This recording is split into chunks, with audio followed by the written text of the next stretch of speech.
If the Spanish Empire was so racist, why do the paintings of the supposed castes show wealthy black women, poor white Spanish men, and aristocratic indigenous women? How does that exist in a so-called caste country? Indigenous nobility became Spanish nobility under the Order of Santiago, which was only accessible to Catholic nobles with no Jewish and Muslim family heritage. Therefore, the indigenous nobility was eligible for this order. Even Diego de Velázquez himself had a lot of difficulty earning his Cross of Santiago.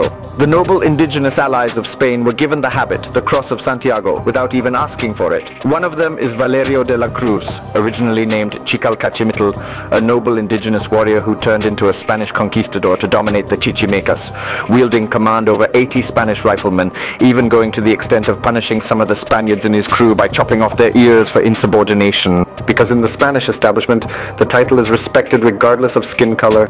Another name is Nicolas de Montañez, an indigenous man, descendant of the Toltec royalty, made a Knight of Santiago in 1551. Cuauhtémoc was killed by Hernán Cortés for conspiring against him, but the rest of his companions were found innocent and were made governors of their localities, like Juan de Guzman and Intolinque, governor of Coyoacan for 44 years. And the descendants of Moctezuma continue to be granted the title of Greats of Spain, which is the highest honor in the hierarchy of Spanish nobility, only below the Prince of Asturias. The Spanish conquest of the Philippines in 1565 was made by the Spanish army, which included 400 Tlaxcalan veterans of the war against Tenochtitlan. By leaving this out, you miss the anecdote about when the Tlaxcalans of the Spanish army fought against Japanese pirates.